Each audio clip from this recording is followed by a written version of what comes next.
Good afternoon or evening or morning, whatever time of day you started and decided to watch this.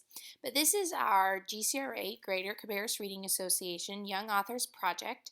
And these are our instructions that I've created just to kind of fine tune and streamline our turning in process for our student submissions. We're really excited to read everybody's submissions, and we have a lot of new young author reps, and so I wanted to make it easier for those who are new and then just some new things for those who have done it for years.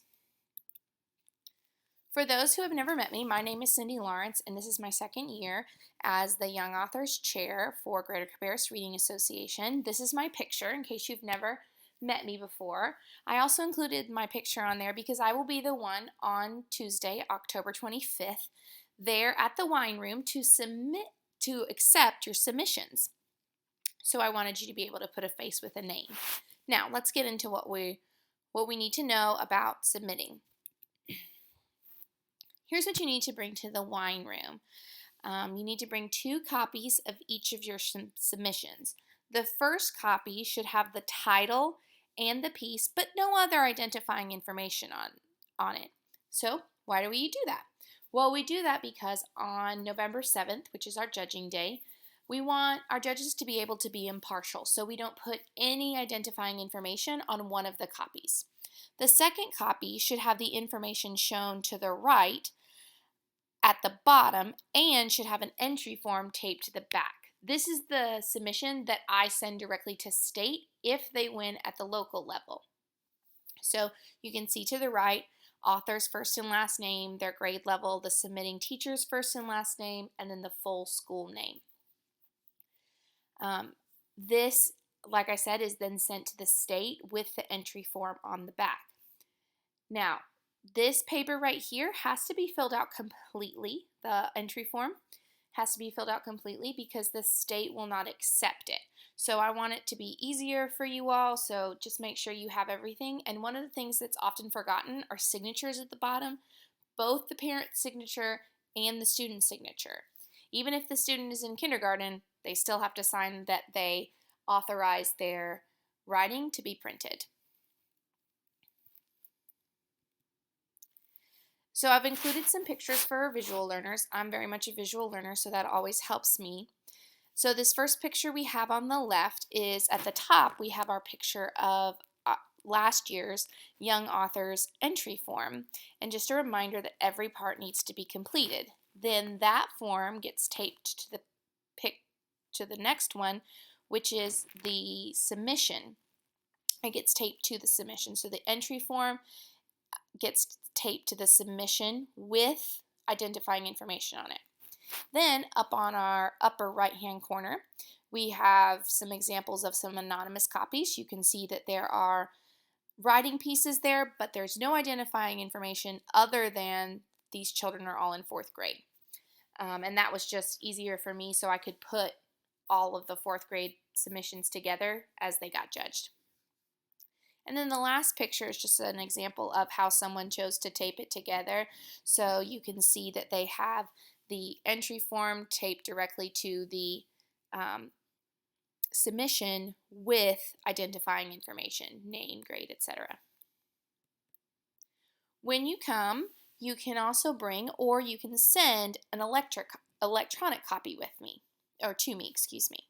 You can do this one of 2 ways. Either bring a USB flash drive to the wine room and I'll load it onto my computer, or you can email me a copy of your submissions to cindygcra@gmail.com.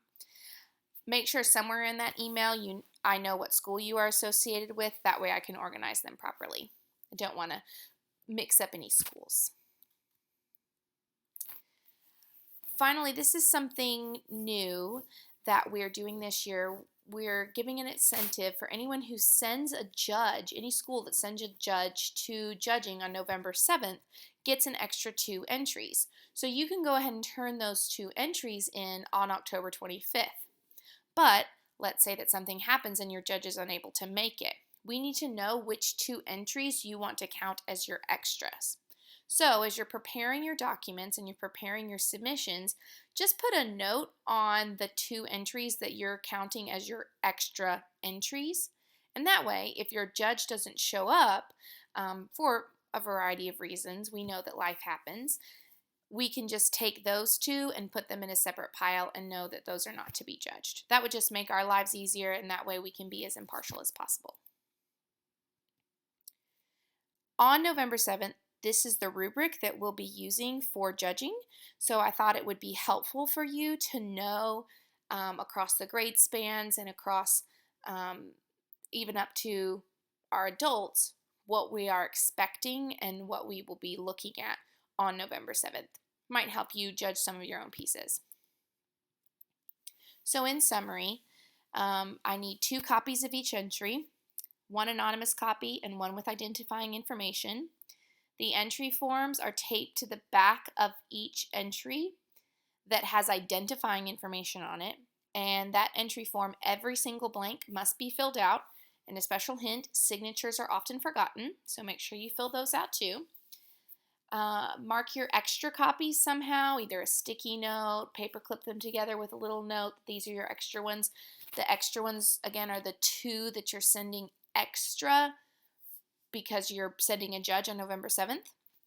And then also digital copies of each submission, either through a USB flash drive that you bring with you on October 25th or through an email. So finally, again, important dates and places. Turn-in will be next Tuesday, October 25th at the Wine Room, and judging will be November 7th at the Wine Room. So just make sure that you go ahead and mark those on your calendars and you show up. If you have any questions about times or anything, I'll put those in an email as well. And make sure you check out our Facebook. We post dates and events and all sorts of important information on there. So if you can't find it in an email, check out Facebook. It'll likely have it too. Thank you so much for listening, and I look forward to seeing you on October 25th and then again on November 7th. Thanks.